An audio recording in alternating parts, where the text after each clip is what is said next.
हो पाया। 5 महीने रुकेगा, 5 महीने रुकेगा। हम भी ऐसे नियम बनाएंगे कि सबसे पहले प्राथमिकता सागर जिले में हमारे एनटीपीसी होए, हमारी बीना रिफाइनरी होए, इसमें हमारे स्थानीय नौजवानों को मिलेगा। मुझे तो ताज्जुब होता है जब आप बीना के जिले की मांग करते हैं। 5 दफे घोषणा की गई है, सही बात है। 3 दफे शिवराज सिंह जी ने करी है, और आज जब मैं आया हूं आपके बीच में, आप भी जिले की मांग कर रहे हैं। मैं घोषणा नहीं करता, मैं कभी घोषणा, मैं शिवराज सिंह जी नहीं हूं, पर मैं इतना कहता हूं, मैं आपको निराश नहीं होने दूंगा। ये बड़ी ताज्जुब की बात है, इतना बड़ा 80-90 करोड़ रुपए का अस्पताल बना, बीना अस्पताल बनाया था ना कोविड के समय, कोविड वाला, इसमें कितनों को इलाज हुआ और कहां गया ये आज बीना का अस्पताल? ये कोविड का अस्पताल कहां है? हमने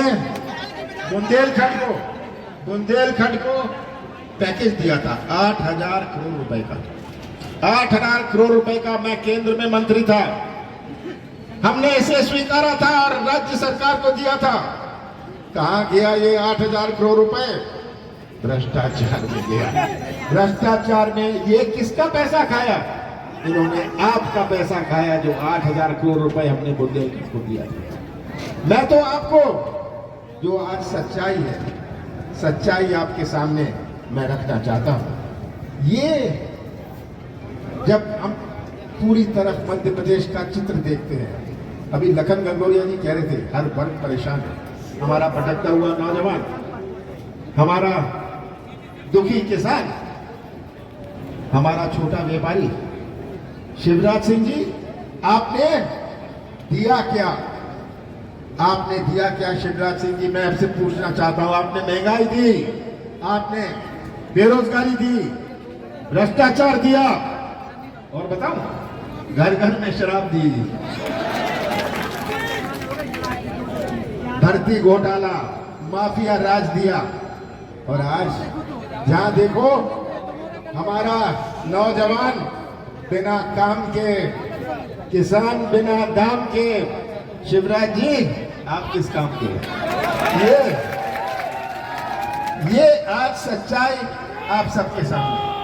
15 महीनों के लिए कांग्रेस की सरकार बनी थी, 15 साल बाद भारतीय जनता पार्टी की सरकार थी। हमारी सरकार बनी 2018 के दिसंबर में। कैसा प्रदेश शिवराज सिंह जी ने सौंपा? ऐसा प्रदेश सौंपा जहां किसानों की आत्महत्या में मध्य प्रदेश नंबर 1। ऐसा प्रदेश सौंपा जहां बेरोजगारी में नंबर 1। ऐसा प्रदेश सौंपा जहां हमारी बहनों और माताओं की अत्याचार पर नंबर 1। ऐसा प्रदेश मुझे दिसंबर 2020 में सौंपा था। कौन सी चुनौती मेरे सामने नहीं थी? हमने शुरुआत करी थी।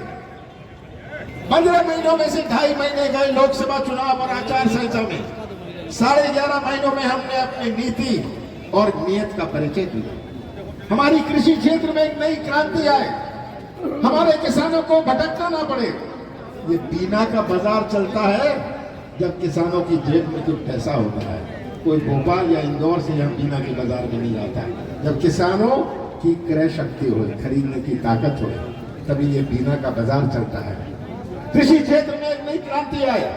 हमने शुरुआत करी थी कि किसानों के साथ न्याय हो, उन्हें सही मूल्य मिले, उन्हें बीज और खाद के लिए भटकना न पड़े। हमने कर्जा माफ की शुरुआत करी थी। 27 लाख किसानों का कर्जा माफ किया। शिवराज सिंह जी झूठ बोलते गए कि कोई कर्जा माफ नहीं हुआ, पर विधानसभा में ये आंकड़े पेश करने पड़े। और हमारे सागर जिले में 81,000 लोगों का कर्जा माफ हुआ। 355 करोड़ रुपए का कर्जा पहली किश्त में माफ हुआ। ये तो शुरुआत थी। ये पहला किस्त था और दूसरा किस्त चालू था। जब हमारी सरकार नहीं रही मैं भी सौदा कर सकता था। मेरे पास, मैं तो मुख्यमंत्री था, विधायक आते थे कहते थे इतना पैसा मिल रहा है हमें। मैंने कहा मौज करो, कमलनाथ अपनी कुर्सी का सौदा नहीं करने वाला। मैं मध्य प्रदेश की पहचान सौदे की राजनीति से नहीं बनाऊंगा। हमारी सरकार ने और हमने जो किया, कौन सी गलती करी, कौन सा पाप मैंने किया कि मैंने किसानों का कर्जा माफ किया? कौन सा गुनाह मैंने किया कि मैंने 100 रुपए 100 यूनिट बिजली दी 100 रुपए 100 यूनिट? कौन सा गुनाह मैंने किया? पेंशन बढ़ाई। कौन सी गलती मैंने करी कि हमने गौशाला बनाई? जो मध्य प्रदेश के इतिहास में गौशाला नहीं बनी थी, हमने 11.5 महीने में बना के दिखाई। कौन सा पाप मैंने किया? हमने आरक्षण की बात करी, 27% आरक्षण मिले। कौन सा गुनाह मैंने किया? ये आज सब आपके सामने। और आज मध्य प्रदेश में क्या हो रहा है? पिछले 5 महीनों से 6 महीनों से शिवराज सिंह जी घूम रहे, खूब घूमे, अपने जेब में नारियल रखते हैं, जहां मौका मिले नारियल फोड़ देंगे। घोषणा, ये घोषणा, ये मुख्यमंत्री नहीं है, ये तो घोषणा मंत्री है, झूठ के मंत्री है। ये शिवराज सिंह जी है। आज इनको बहनें याद आ गई, इतने साल बहनें याद नहीं आई। आज इनको अतिथि शिक्षक याद आ रहे हैं। आज बहुत सारी चीजें याद आ रही हैं जो पहले नहीं याद आई थी। ये तो शिवराज सिंह जी है। सोचते हैं कि हम मध्य प्रदेश के मतदाताओं को बूथ बनाए। सबसे बड़ी चुनौती हमारे मध्य प्रदेश में नौजवानों की भविष्य की। इतनी बड़ी संख्या में नौजवान यहाँ हैं। आज के नौजवान और 20 साल पहले के नौजवानों में बहुत अंतर है। आज के नौजवान में एक तरफ है, वो कोई ठेका नहीं चाहता, कमीशन नहीं चाहता, वो तो व्यवसाय का मौका या अपने हाथों को काम चाहता है। ये सबसे बड़ी चुनौती है। यही नौजवान जो हमारे सागर जिले का और मध्य प्रदेश का निर्माण करेंगे भविष्य में। अगर इनका ही भविष्य अंधेरे में रहा, कैसा निर्माण होगा मध्य प्रदेश का? ये सबसे बड़ी चुनौती है कि नौजवानों का भविष्य सुरक्षित रहे। हम दिल जोड़ते हैं, संबंध जोड़ते हैं, रिश्ता जोड़ते हैं, सबको जोड़ के रखते हैं। हमारे देश में कितने धर्म है? ऐसा कोई देश है विश्व में जहां इतने धर्म हो? कितनी जातियां हैं अपने देश में? कितनी भाषाएं हैं अपने देश में? कितने त्योहार हैं अपने देश में? ऐसा कोई देश है पूरे विश्व में? कितनी देवी देवता है अपने देश में? विश्व में किसी और देश में है ये अपना भारत? कोई ऐसा देश है जिसने 3 धर्मों को जन्म दिया हो? ये भारत है। और भारत अगर एक झंडे के नीचे खड़ा है, क्योंकि हमारी संस्कृति जोड़ने की संस्कृति है। हम दिल जोड़ते हैं, संबंध जोड़ते हैं, रिश्ता जोड़ते हैं। तो आप सबको इस संस्कृति के रक्षक बनना है। किस प्रकार से तनाव पैदा किया जा रहा है? तमिलनाडु में आप सुन रहे हैं भाषा के आधार पर हिंदी का विवाद, खालिस्तान में, पंजाब में खालिस्तान के नारे लगने लगे। ये सब क्या हो रहा है? कहां घसीटे जा रहे हैं? बाबा साहब अम्बेडकर ने एक ऐसे विभिन्न देश, ऐसा देश जिसमें इतनी विभिन्नता है, इतनी अनेकता है, संविधान दिया। ऐसा संविधान दिया जो पूरे विश्व में मशहूर है। पर अगर ये संविधान गलत हाथों में चला जाए तो क्या होगा?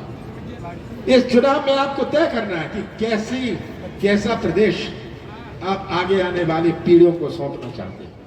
ये बहुत बड़ी चुनौती हमारे सामने है।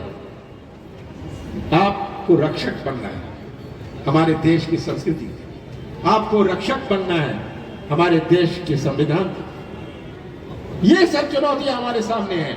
और आज तस्वीर सामने रख लीजिए प्रदेश की। बड़ी चिंता का विषय है, बड़ी चिंता का विषय है। आज यहाँ की पानी की बात हुई, किसान की सिंचाई की बात हुई, यहाँ की अस्पताल की बात हुई, यहाँ की मुआवजे की बात हुई। शिवराज सिंह जी आए, ओला पड़े थे और कहा मुआवजा मिलेगा, 1 पैसा मिला कुछ नहीं। ये शिवराज सिंह जी है, घूमते फिरते सब जगह जाएंगे, झूठ की मशीन, घोषणाओं की मशीन, नारों की मशीन, ये शिवराज सिंह जी है। और मैं तो आपसे निवेदन करता हूं, याद रखिएगा पुरानी बातें। मोदी जी क्या कहते थे? 2 करोड़ नौजवानों को रोजगार मिलेगा, याद है? 15 लाख रुपए किसानों को नफा होगा, ये तो 2013 में कहा था। 2019 में किसान का नाम नहीं लिया, नौजवान का नाम नहीं लिया, राष्ट्रवाद की बात करने लग गए। वो राष्ट्रवाद का पाठ कांग्रेस को पढ़ाएंगे? इनके पार्टी में तो एक व्यक्ति नहीं है जो स्वतंत्र संग्राम सेनानी हुए, और ये राष्ट्रवाद का पाठ पढ़ाएंगे। सर्जिकल स्ट्राइक, पाकिस्तान की बात करने लग जाएंगे, ताकि कैसे जनता का ध्यान मोड़ा जाए। आज मैं आपसे अंत में यही कहना चाहता हूं कि भविष्य आपके हाथ में। मैंने कहा हम बहनों को कितना देंगे? 1500 रुपए। गैस सिलेंडर कितने का? सही बात है ना?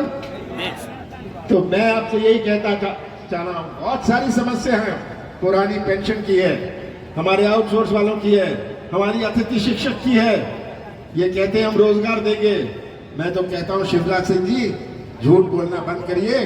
जो रिक्त पद हैं उनको ही आप भर दीजिए।